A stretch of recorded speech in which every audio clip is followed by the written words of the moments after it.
Mood definition इसकी indicates the mood और intention of the speaker. Speaker की क्या इंटेंशन है, क्या स्पीकर का मूड है, उसको इंडिकेट करता है मूड। इसके मोस्टली बहुत सारी चीज़ें ऑलरेडी सिलेबस में पता है। एक छोटा सा पॉइंट है इसमें जो अलग टाइप का है वो सिखाना है। ठीक है, जैसे there are 3 moods in English. English में 3 प्रकार के मूड होते हैं। एक तो होता है इंडिकेटिव मूड, दूसरा इंपेरेटिव मूड होता है, तीसरा होता है सब्जेक्टिव मूड। इसके 2 पार्ट होते हैं। पहले इंडिकेटिव मूड को देखो। It shows fact, opinion, question. जो इंटरोगेटिव सेंटेंस है वो इंडिकेटिव मूड है। ठीक है, क्वेश्चन उसमें पूछा गया होता है। ओपिनियन है, शोज फैक्ट। फैक्ट का मतलब यूनिवर्सल ट्रूथ वगैरह, जैसे कि for example the sun is a star. जो सन है वो एक स्टार है। ठीक है, फुल स्टॉप लगा इसमें। तो सन स्टार है, ये एक यूनिवर्सल ट्रूथ है। और यूनिवर्सल ट्रूथ इंडिकेटिव मूड में आते हैं। ये समझ गए। You seem confused. तुम कंफ्यूज से लगते हो, ये मेरा ओपिनियन है। कंफ्यूज है या नहीं है, लेकिन वो लग रहा है कंफ्यूज। ठीक है, तो ये क्या हो गया, ये इंडिकेटिव मूड हो गया। इज इट रेनिंग, क्या बारिश हो रही है, ये क्वेश्चन पूछा गया है, तो ये इंडिकेटिव मूड में आता। बस ये याद रखना है कि इंडिकेटिव मूड में फैक्ट आता है, ओपिनियन आता है और क्वेश्चंस आते हैं। ठीक है, नोट क्या है, facts come in universal truth which is in present indefinite tense. जो फैक्ट होते हैं वो यूनिवर्सल ट्रूथ में आते हैं, प्रेजेंट इंडेफिनिट टेंस में यूज होता है। और प्रेजेंट इंडेफिनिट टेंस हमने किस किस में सीखा है, नरेशन को प्रभावित करते हैं ये। ठीक है, जो इंडिकेटिव मूड होता है, जो फैक्ट होता है, नरेशन को प्रभावित कैसे करेगा, कि नरेशन में जो रिपोर्टिंग वर्ब होती है वो चाहे पास्ट टेंस में हो, लेकिन अगर रिपोर्टेड स्पीच में फैक्ट दे रखा होगा तो वो चेंज नहीं होगा, वो ऑलवेज प्रेजेंट इंडेफिनिट टेंस में ही रहेगा। ये नरेशन को ऐसे प्रभावित करता है। ये क्लियर हो गया इंडिकेटिव मूड। दूसरा है imperative mood. It shows order, request, advice, suggestion etcetera. ये भी मैं करवा चुका हूँ ऑलरेडी। ऑर्डर वाले सेंटेंस है, रिक्वेस्ट वाले हैं, एडवाइस वाले, सजेशन वाले हैं। सजेशन सुझाव होता है, और सुझाव जब थोड़ा सीरियस हो जाता है ना, वो एडवाइस हो जाती है। ठीक है, जैसे कि गो अवे। गो अवे क्या है, ऑर्डर, तो ये क्या होगा, इंपेरेटिव मूड होगा। प्लीज हेल्प मी, रिक्वेस्ट है, ऑर्डर, ये क्या होगा, इंपेरेटिव मूड होगा। टेक मेडिसिन ऑन टाइम, समय पर दवाई लो, एडवाइस और सजेशन, इंपेरेटिव मूड होगा। ये तो ऑलरेडी किया हुआ है। अब इसमें थर्ड में देखो, सब्जंक्टिव मूड। 2 प्रकार का होता है, एक तो प्रेजेंट सब्जंक्टिव मूड हो गया, और दूसरा हो गया पास्ट सब्जंक्टिव मूड हो गया। प्रेजेंट सब्जंक्टिव मूड क्या शो करता है, it shows indirect suggestion. Indirect suggestion का मतलब, जैसे मैं इसको बोल रहा हूं लेकिन आपके थ्रू बोल रहा हूं, ये इनडायरेक्ट सजेशन। ठीक है, डायरेक्टली नहीं बोल रहे हम इसको।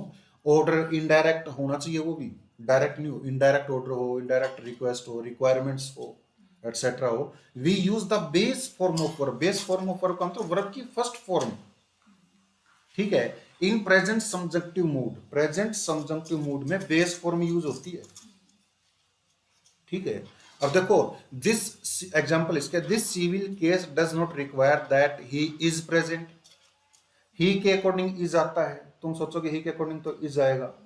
ठीक है, तो इसमें इज नहीं आएगा, बेस फॉर्म आएगी। बेस फॉर्म होती है बी, बी आएगा यहाँ पे, दैट ही बी प्रेजेंट। ठीक है, मतलब सिविल केस है, और सिविल केस में मान लो उसको इनडायरेक्ट ये दिया गया, सिविल केस उससे रिलेटेड है, अच्छा रहेगा कि वो प्रेजेंट रहे। ठीक है, उसको डायरेक्ट बोल तो बी प्रेजेंट, वो प्रेजेंट हुआ नहीं है, प्रेजेंट नहीं है वो। इसका मतलब है वो प्रेजेंट है नहीं, उसे प्रेजेंट होना है। ठीक है, इसलिए यहां पर बेस फॉर्म यूज होगी। In this criminal case, criminal case में इट इज इंपेरेटिव, यह जरूरत है, आवश्यक है, दैट कि he remain present in the court. Remains नहीं आएगा, रिमेन आएगा। ठीक है, अब ये खुद ही सोच लो, चाहे किसी को डायरेक्ट बोलो क्रिमिनल केस है, remain present in the court. Remains तो तब आएगा ना जब वो प्रेजेंट हो चुका होगा, और ये फैक्ट नहीं है, अभी तक ये एक्शन हुआ नहीं है, ये एक्शन होगा इन फ्यूचर में। ठीक है, तो ये इनडायरेक्ट वो हो गया, change remains into remain. According to a parable, parable होता है पौराणिक कथा, Savitri prayed to the almighty, Savitri ने भगवान से प्रार्थना की, दैट की her husband be brought back to life, कि उसके हस्बैंड को वापस जीवन दान दिया जाए। ठीक है, बी ब्रोट, ठीक है, तो ये नो एरर है, बी बेस फॉर्म है। ठीक है, our teacher suggested to us that every one of us blank our best shot. बताओ क्या आएगा इसमें? टू गिव आएगा, गेव आएगा, गिव्स आएगा, गिव आएगा।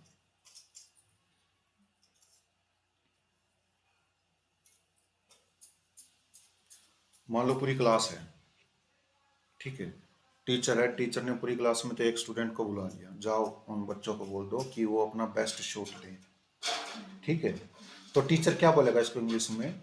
गिव योर बेस्ट शॉट, यही बोलेगा ना टीचर उसको, गिव योर बेस्ट शॉट। ठीक है, तो वो जाकर के क्लास को क्या बोलेगा? टीचर ने कहा है give your best shot.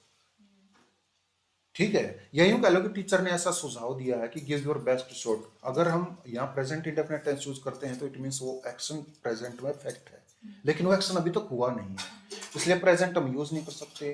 Past form हम इसमें इसलिए नहीं यूज कर सकते क्योंकि एक्शन कंप्लीट नहीं हुआ, एक्शन तो होने वाला है। ठीक है, इन फ्यूचर, तो यहाँ पर इसमें क्या क्या बेस फॉर्म यूज होगी, क्योंकि इसमें बेस फॉर्म यूज होगी। ठीक है, गिव आएगा इसमें। The cabin crew advised that every passenger fasten his belt, no error. Cabin crew ने एडवाइस दी है फैशन हिज बेल्ट। ठीक है, मान लो मैं बोल दूं फैशन योर बेल्ट, और ये इनडायरेक्टली तुम बोल दो कि उसने ये बोला कि अपनी बेल्ट बांध लो, बाल मिले। ठीक है, तो फैशन योर बेल्ट, इनमें एक्शन हुआ नहीं है, एक्शन करने के लिए बोला गया है जो फ्यूचर में होगा, इसलिए यहां पर बेस फॉर्म यूज होगी। The staff demanded that they be paid the Diwali bonus, no error.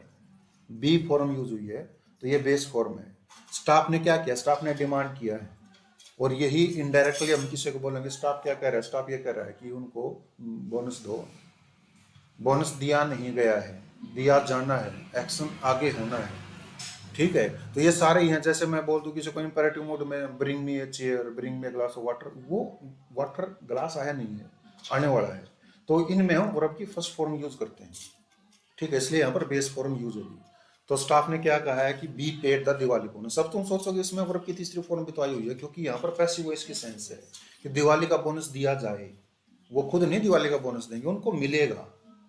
ठीक है, एक्शन किसी के द्वारा किया जाएगा। It is necessary that every border, border का तो सवार होने वाला, इन्फॉर्म्स हिज पेरेंट्स, की वो अपने पेरेंट्स को इन्फॉर्म करे।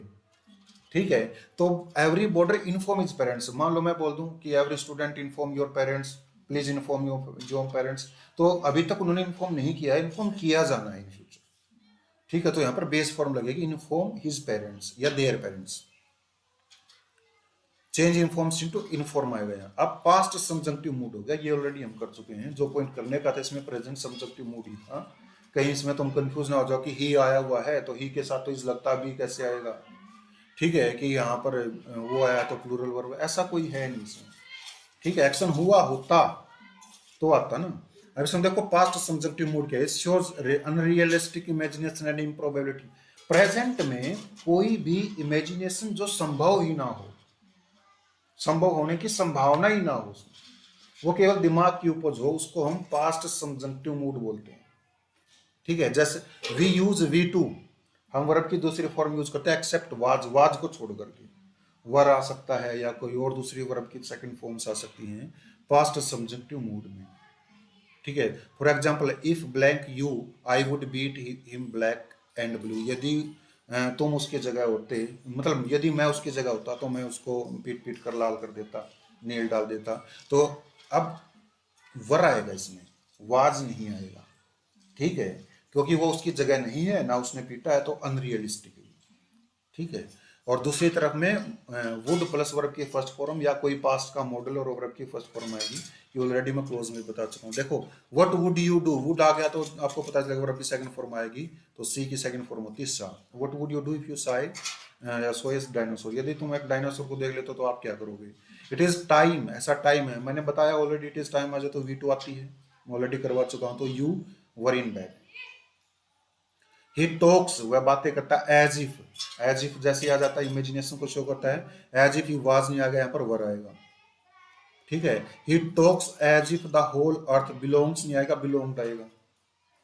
ठीक है, एनी क्वेश्चन? तो ये था मूड का टॉपिक।